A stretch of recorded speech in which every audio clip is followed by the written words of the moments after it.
तो स्वागत है आपका घटना चक्र जी के चैनल पर। और ये जो ज्योग्राफी की सीरीज चल रही है एसएससी से रिलेटेड सभी प्रीवियस ईयर क्वेश्चन की, तो ये उसका नेक्स्ट पार्ट जो कि पार्ट दूसरा रहेगा। इसके पहले पहला पार्ट अपलोड किया जा चुका है जिसमें 50 क्वेश्चन ऑलमोस्ट थे ही, और इसमें भी 50 क्वेश्चन का टारगेट है कि इसमें आपको 50 क्वेश्चन ज्योग्राफी के प्रीवियस ईयर क्वेश्चन कराए जाएंगे। तो चलिए वीडियो को स्टार्ट करते हैं। क्वेश्चन शुरुआत करेंगे क्वेश्चन नंबर 51 से। इसके पहले 50 क्वेश्चन हो चुके थे। 51वां क्वेश्चन है, निम्नलिखित में से कौन सा नदी का उद्गम पश्चिमी घाट से होता है? तो मांडवी नदी है जो कि कर्नाटक से निकलती है, और ये पश्चिमी घाट से निकलने वाली नदी है मांडवी। ऑप्शन नंबर इसका सी राइट रहेगा। और मांडवी नदी अरब सागर में गिरती है। और जो और नदियां हैं जैसे लूनी नदी है, ये अजमेर राजस्थान पे से निकलती है, और इसका उद्गम स्थल की बात करें तो राजस्थान की अरावली श्रेणी की नागा पहाड़ियों से है। और बनास नदी, तो ये भी राजस्थान से है, और अरावली की श्रेणी की खमनौर पहाड़ियों से निकलती है। अगला क्वेश्चन है, निम्नलिखित में से किस ग्रह को पृथ्वी का जुड़वा ग्रह माना जाता है? तो किस ग्रह को पृथ्वी का जुड़वा ग्रह माना जाता है? तो शुक्र को। ऑप्शन नंबर ए राइट रहेगा। शुक्र ग्रह को पृथ्वी का जुड़वा ग्रह और पृथ्वी की बहन तथा सांझ या भोर का तारा के नाम से भी जानते हैं। और शुक्र ग्रह सूर्य एवं चंद्रमा के बीच के बाद तीसरा सबसे चमकीला पिंड है। और शुक्र ग्रह का सूर्य के चारों ओर परिक्रमण पूर्व से पश्चिम की ओर होता है, ये भी याद रखेंगे। सूर्य ग्रह का जो है वो परिक्रमण काल कैसे होता है? पूर्व से पश्चिम की ओर होता है। अगला क्वेश्चन है 53, पृथ्वी को कई टाइम जोनों में विभाजित किया गया है, हर एक टाइम जोन कितने डिग्री तय करता है? तो आपको पता है जो टाइम जोन पृथ्वी के बांटे गए हैं 24 भागों में बांटे गए हैं। इसमें पूछ रहा है एक टाइम जोन कितने डिग्री तय करता है? तो एक टाइम जोन 15 डिग्री तय करता है। ऑप्शन नंबर बी राइट रहेगा। पृथ्वी पर अक्षांश व देशांतर काल्पनिक रेखाएं खींची गई हैं। जो अक्षांश और देशांतर रेखाएं ये दिखती नहीं है, एकमात्र ये काल्पनिक रेखाएं हैं। टाइम जोन दो देशांतर रेखाओं के बीच एक ऐसा क्षेत्र होता है जिसमें एक समान मानक समय होता है। पृथ्वी लगभग 24 घंटे में अपने अक्ष पर 300 डिग्री घूमती है, और अर्थात एक घंटे में कह सकते हैं 15 डिग्री, जो कि पूछा गया था क्वेश्चन में। इस आधार पर पृथ्वी को 24 टाइम जोन में विभाजित किया गया है, और एक टाइम जोन का आपको पता चल गया कितना डिग्री है, 15 डिग्री है। तो इतनी चीजें जो डिटेल लिखी हुई है इनको आप जरूर याद रखेंगे। अगला क्वेश्चन देखेंगे, धूपगढ़ शिखर भारत के निम्नलिखित में से किस राज्य का सर्वोच्चतम बिंदु है? तो धूपगढ़ कहाँ है? ये मध्य प्रदेश की सबसे ऊंची चोटी है। ऑप्शन नंबर सी राइट रहेगा। धूपगढ़ शिखर मध्य प्रदेश में स्थित सतपुड़ा जो रेंज है वहां पर एक पर्वत शिखर, वहां की ये सबसे ऊंची चोटी है धूपगढ़। ऑप्शन नंबर इसका सी याद रखेंगे, मध्य प्रदेश। और इसकी ऊंचाई की बात करें तो 1350 मीटर है। और भी जिन पहाड़ियों के बारे में डिटेल ऑप्शन में है उनके बारे में डिटेल है, आप वीडियो देख के पढ़ सकते हैं। फिर है, भारत में अलकनंदा नदी का भागीरथी नदी से संगम कहाँ होता है? तो देवप्रयाग में होता है। ऑप्शन नंबर सी याद रखेंगे इसका। डिटेल में देखें, भागीरथी नदी का उद्गम स्थल उत्तराखंड के उत्तरकाशी जिले में स्थित गंगोत्री हिमनद से होता है। और अलकनंदा नदी का उद्गम स्थल सतोपथ हिमानी से होता है। और अलकनंदा नदी का भागीरथी नदी से संगम देवप्रयाग में होता है। कहाँ पर होता है? देवप्रयाग में होता है, जो कि क्वेश्चन में पूछा गया था। और गंगा की सहायक नदियों में यमुना, सोन, दामोदर, रामगंगा, गोमती, घाघरा, गंडक आदि शामिल है। गंगा नदी अंत में कहाँ पर गिरती है? ये बंगाल की खाड़ी में गिरती है। अगला क्वेश्चन देखेंगे, भारत के डैश राज्यों से मानसून की वापसी सितंबर में शुरू होती है? तो उत्तर पश्चिम राज्यों में। ठीक है, ऑप्शन नंबर इसका डी राइट रहेगा। भारत के उत्तर पश्चिमी राज्यों से मानसून की वापसी सितंबर में शुरू होती है। मानसून जो और भी मानसून के विषय में डिटेल है, आप इसको भी थोड़ा देख लेंगे। अगला क्वेश्चन है, भारत मानक समय या इंडियन स्टैंडर्ड टाइम ग्रीनविच माध्य समय से आगे है?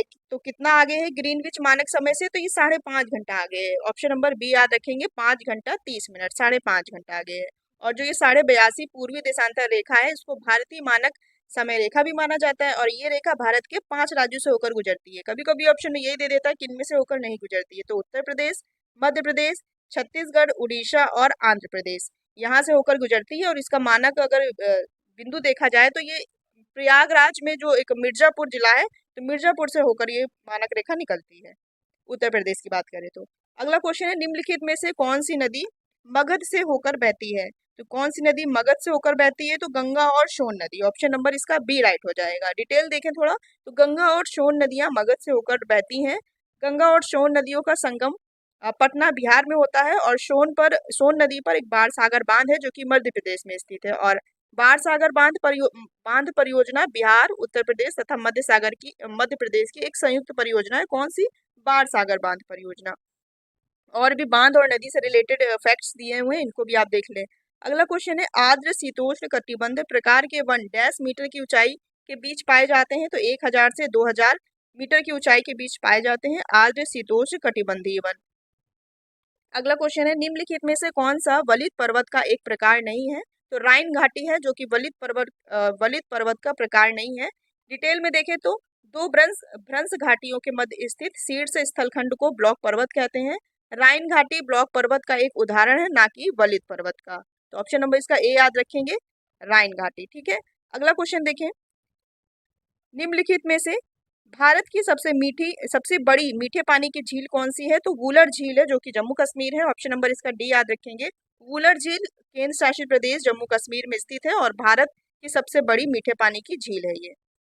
और भी जो संबंधित राज्य हैं और उनकी प्रमुख जो झीलें हैं एग्जाम में जिनसे क्वेश्चन बनते हैं, इनको भी देख लेंगे।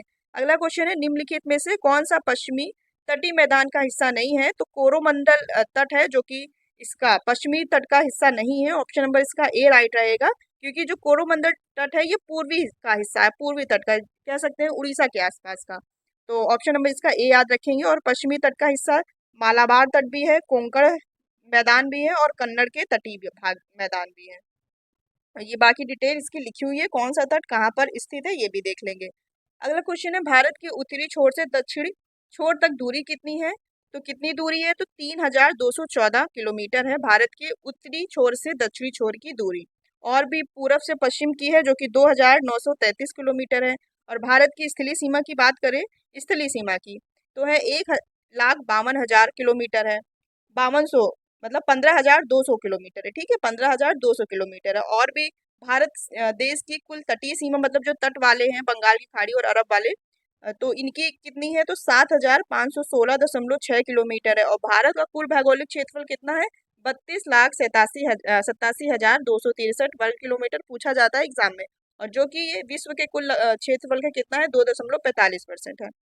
अगला क्वेश्चन है, अंतरिक्ष से प्रवेश करने पर उल्कापिंड वायुमंडल की किस परत में जल जाते हैं? तो ये मध्य मंडल में जल जाते हैं। ऑप्शन नंबर ए याद रखेंगे। और मध्य मंडल वायुमंडल की समताप मंडल परत के ठीक ऊपर स्थित एक परत है और इसकी ऊंचाई लगभग 80 किलोमीटर है। और ये पूरी डिटेल इस मंडल के विषय में आप जान लेंगे। नेक्स्ट क्वेश्चन है, हिमालय की नदियों के प्रवाह के भाग विशेषता का निम्नलिखित में से कौन सा युग्म सही है? जो हिमालय की नदियां हैं इसमें जो प्रवाह है उसकी विशेषता पूछ रहा है।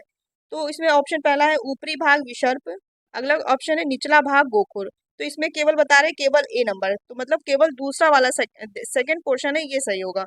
निचला भाग कैसा होता है? गोखुर झील के समान होता है। तो ऑप्शन नंबर इसका इन्होंने ए राइट रखा है, जिसमें से केवल लिखा है केवल सेकेंड वाला। हिमालय की नदियों को 3 प्रमुख नदी तंत्रों में बांटा गया है, जैसे कि सिंधु नदी तंत्र हो गया, गंगा नदी तंत्र हो गया और ब्रह्मपुत्र नदी तंत्र हो गया। और उसके विषय में जो डिटेल है आप देख लेंगे। अगला क्वेश्चन देखेंगे, सूर्य की पृथ्वी से दूरी लगभग कितनी प्रकाश जाता है कितने मिनट में जाता है? तो ये 8 सेकंड में जाता है। ऑप्शन नंबर 8 मिनट में जाता है, इसका ऑप्शन नंबर बी हो जाएगा। सूर्य की पृथ्वी से दूरी लगभग 8 प्रकाश मिनट है और इतने ही मिनट में ये सूर्य की जो रोशनी है ये पृथ्वी तक आती है। तो ऑप्शन नंबर इसका बी याद रखेंगे। सौरमंडल के सभी ग्रहों में सूर्य से दूरी के क्रम में पृथ्वी तीसरे स्थान पर है और सूर्य और पृथ्वी के बीच की यदि औसत दूरी की बात करें तो लगभग 14,96,00,000 किलोमीटर है। अगला क्वेश्चन है, निम्नलिखित में से कौन सी भूकंप तरंगे अनुदैर्घ्य तरंगे हैं? तो पी तरंगे हैं जो कि ये भूकंप तरंगे हैं और अनुदैर्घ्य तरंगे। ऑप्शन नंबर इसका ए याद रखेंगे। सारे क्वेश्चन ये प्रीवियस ईयर एग्जाम में पूछे गए क्वेश्चन है। नेक्स्ट है, जब नदी मैदानी क्षेत्रों में प्रवेश करती है तो वह मोड़दार मार्ग पर बहने लगती है। नदी के इन्हीं बड़े मोड़ों को क्या कहते हैं? तो इनको विसर्प कहते हैं। ऑप्शन नंबर इसका डी याद रखेंगे, क्या कहते हैं? विसर्प कहते हैं। अगला क्वेश्चन देखेंगे, नेक्स्ट क्वेश्चन यहाँ पे है, नर्मदा नदी के ऊपर बना इंदिरा सागर जो बांध है निम्नलिखित में से किस भारतीय राज्य में है? तो इंदिरा सागर बांध कहाँ है? तो मध्य प्रदेश में स्थित है। ऑप्शन नंबर इसका डी याद रखेंगे। और नर्मदा नदी पे ऑप्शन नंबर इसका डी याद रखेंगे। इंदिरा सागर डैम कहाँ है? मध्य प्रदेश में है। अगला है, गंगा नदी के संबंध में निम्नलिखित में से कौन सा कथन सही है? तो पहले सारे कथन पढ़ने होंगे तभी बता पाएंगे ना। तो बेतवा हिमालय से निकलने वाली गंगा नदी की एक सहायक नदी है। अगला है, यमुना इसके दाहिने किनारे के समानांतर बहती है और इलाहाबाद में गंगा में मिल जाती है।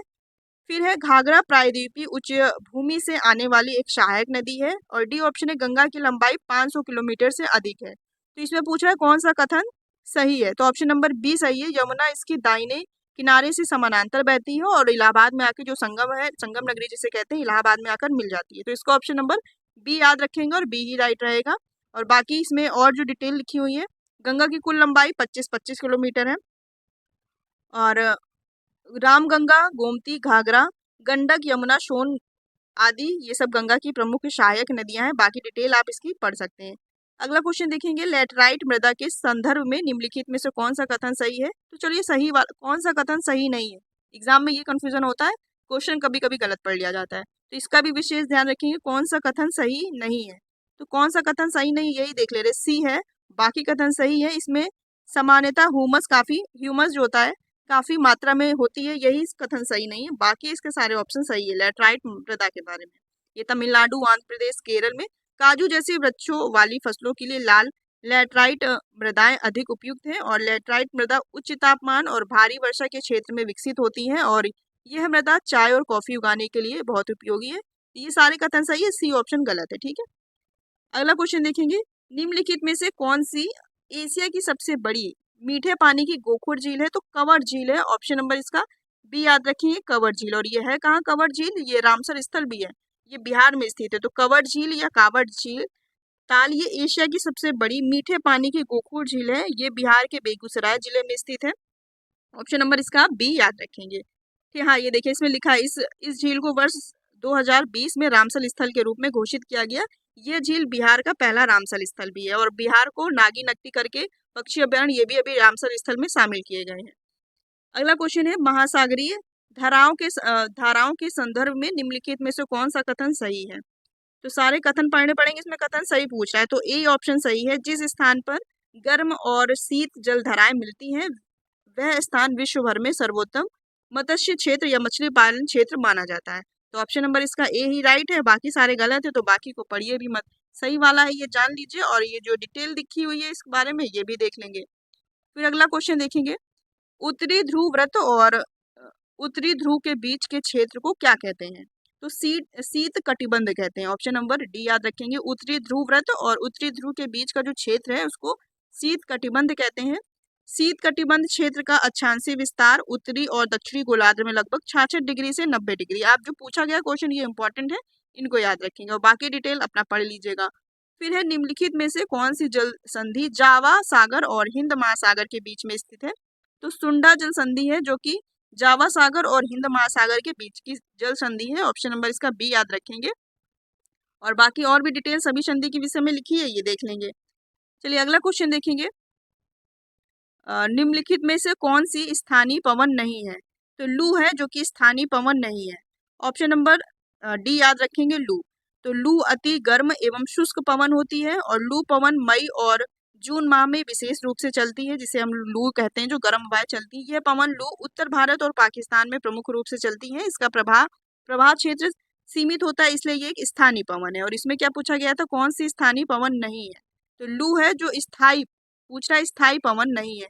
तो लू है, ये स्थायी नहीं है, ये विशेष रूप से कहाँ कब कब किस महीने में चलती है। तो ये उत्तर भारत और पाकिस्तान में प्रमुख रूप से मई और जून के माह में चलती है। ठीक है, अन्य जो स्थानीय पवन है ये सिमुक है, हरमंटन है, नॉर्वेस्टर है, चिनूक है, जो कि ऑप्शन सारे गलत हो गए थे। अगला है, क्षुद्र ग्रह पट्टी किन दो ग्रहों के बीच स्थित है। तो ये मंगल और बृहस्पति ग्रहों के बीच स्थित है। ऑप्शन नंबर इसका ए याद रखेंगे, क्षुद्र ग्रह पट्टी मंगल और बृहस्पति ग्रह के बीच में स्थित है। अगला क्वेश्चन है, निम्नलिखित में से कौन सी भारत की सबसे बड़ी प्रायद्वीपीय नदी है। तो क्वेश्चन काफी बार कई एग्जामों में पूछा गया है। तो गोदावरी नदी है, जो कि ये प्रायद्वीपीय भाग की सबसे बड़ी नदी है, गोदावरी। ठीक है, गोदावरी नदी प्रायद्वीपीय भारत की सबसे बड़ी नदी है और इसका आकार और विस्तार में बड़ी होने के कारण इसे दक्षिण भारत की गंगा भी कहते हैं। गोदावरी नदी पर स्थित शहर कौन सा है, औरंगाबाद है, निजामाबाद है, नासिक है और राजमुंदरी है महाराष्ट्र में। और गोदावरी नदी की लंबाई 1465 किलोमीटर है। गौरतलब है कि कावेरी नदी को दक्षिण की गंगा नाम से जाना जाता है। ठीक है, अगर पूछेगा कि दक्षिण भारत की गंगा, तो गोदावरी हो जाएगी, और दक्षिण की गंगा, ठीक है, तो ये कावेरी नदी हो जाएगी। अगला देखेंगे, निम्नलिखित में से कौन सी पद परिभाषा युग में सही है। तो पहले सारे देखने पड़ेंगे। जल संधि क्या होता है, दो भूभागों को मिलाने वाली भूमि की एक सक्रिय पट्टी। दूसरा है इस्थमस, ये क्या है, तो ये दो बड़े जल निकाय को जोड़ने वाले पानी का एक संकीर्ण मार्ग है। तो इसमें दोनों ऑप्शन ही गलत बता रहा है, ऑप्शन नंबर डी राइट है। ना तो पहला सही है ना ही दूसरा सही है। अब इसके बारे में भी थोड़ा देख लें तो दो बड़े जल निकायों को जोड़ने वाला जो जल का एक संकीर्ण भाग है ये जल संधि कहलाता है। ठीक है, भूभागों को नहीं जोड़ता है, इसमें लिखा हुआ है जल निकायों को जोड़ने वाला। और दो बड़े भूभागों को मिलाने वाली और जो इस्थमस दिया हुआ है ये दो बड़े भूभागों को मिलाने वाली भूमि की एक सक्रिय पट्टी है जिसे इस्थमस कहते हैं। ठीक है, तो ऑप्शन नंबर ना तो डी रहेगा, ना तो ए सही है ना ही बी वाला सही है। और जो जल संधि है इनको आप देख लेंगे। फिर देखेंगे निम्नलिखित में से कौन सा अंडमान और निकोबार द्वीप समूह का सबसे ऊंचा शिखर है। तो सैंडल पीक है जो कि अंडमान और निकोबार की सबसे ऊंची चोटी है। ऑप्शन नंबर इसका बी याद रखेंगे। और जो फोकपुई शिखर है ये मिजोरम राज्य का सबसे ऊंचा पर्वत शिखर है। और देवमाली पर्वत ये उड़ीसा में पूर्वी घाट का एक पर्वत है। और जो कल सुबाई है ये महाराष्ट्र राज्य में स्थित एक पहाड़ की चोटी है। तो इसका ऑप्शन नंबर बी याद रखेंगे। ठीक है, अगला क्वेश्चन है साल, बबूल और बांस जो शुष्क उष्णकटिबंधीय वन के प्रकार हैं में वार्षिक वर्षा की मात्रा कितनी होती है। तो 51 से 151 सेंटीमीटर तक होती है। ऑप्शन नंबर इसका बी याद रखेंगे। नेक्स्ट क्वेश्चन देखेंगे क्या है हमारा, निम्नलिखित में से भारत के किस क्षेत्र में अधिकांश लोहा तथा इस्पात उद्योग संकेंद्रित हैं। तो छोटा नागपुर का पठार है। ऑप्शन नंबर इसका डी राइट रहेगा। और ये कहाँ है, झारखंड में है। तो यहीं पर अधिकांश लोहा और इस्पात उद्योग स्थित है। छोटा नागपुर पठार मुख्यतः झारखंड राज्य में फैला हुआ है। भारत के अधिकांश लोहा और इस्पात संबंधी जो उद्योग है ये छोटा नागपुर पठार में ही के आसपास ही स्थित है। छोटा नागपुर को भारत का रूर प्रदेश भी कहा जाता है। निम्नलिखित में से किसे वन्य घुड़खर अभ्यारण्य घोषित किया गया। तो कच्छ का रण है। ऑप्शन नंबर डी याद रखेंगे। वन्य घुड़खर अभ्यारण्य या जंगली गधा अभ्यारण्य कच्छ का रण गुजरात राज्य में स्थित है। ऑप्शन नंबर इसका डी याद रखेंगे। यहाँ पर क्या जंगली गधे पाए जाते हैं जिस कारण इसे वन्य घुड़खर अभ्यारण्य घोषित किया गया। ठीक है, अगला क्वेश्चन देखेंगे किस बल के कारण भारत में दक्षिणी गोलार्ध की व्यापारिक पवनें विषुवत वृत्त को पार करने के बाद दक्षिण पश्चिम से उत्तर पूर्व की ओर बहने लगती हैं।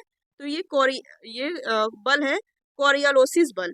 ठीक है, इस बल के कारण भारत में जो दक्षिणी गोलार्ध की व्यापारिक पवनें विषुवत वृत्त को पार करने के बाद दक्षिण पश्चिम से उत्तर पूर्व की ओर बहने लगती हैं। ऑप्शन नंबर इसका डी याद रखेंगे। फिर है कोरापुट जिले में पंचपातमाली भंडार निम्नलिखित में से किस खनिज के भंडार के लिए जाना जाता है। तो ये जाना जाता है बॉक्साइट के लिए। ऑप्शन नंबर इसका सी राइट रहेगा। और ये है कहाँ पर, तो ये पंचपतमाली भंडार ये उड़ीसा राज्य में। ऑप्शन नंबर इसका सी याद रखेंगे, बॉक्साइट के लिए ये प्रसिद्ध है। अगला है पृथ्वी के चुंबकीय क्षेत्र का उद्देश्य क्या है। तो पृथ्वी के चुंबकीय क्षेत्र का उद्देश्य है कि पृथ्वी को सौर वायु और ब्रह्मांडीय विकिरण से बचाना। ऑप्शन नंबर इसका आप सी याद रख सकते हैं। अगला क्वेश्चन देखेंगे भारत के किस शहर को उसके ऑटोमोबाइल उद्योग के कारण डेट्राइट ऑफ इंडिया कहा जाता है। तो चेन्नई है जिसे यहाँ पर ऑटोमोबाइल उद्योग का उत्पाद अत्यधिक मात्रा में होता है जिसे डेट्राइट ऑफ इंडिया कहा जाता है। ऑप्शन नंबर आप सी याद रखेंगे, तमिलनाडु चेन्नई। अगला है अंतः उष्णकटिबंधीय अभिसरण क्षेत्र क्या है। तो ये कौन से क्षेत्र होते हैं। तो ये विषुवत वृत्त पर स्थित एक निम्न वायुदाब वाला क्षेत्र होता है जिसे क्या कहते हैं, इसमें क्वेश्चन में क्या कहा, जिसे अंतः उष्णकटिबंधीय अभिसरण क्षेत्र कहते हैं। ऑप्शन नंबर आप सी याद रख सकते हैं।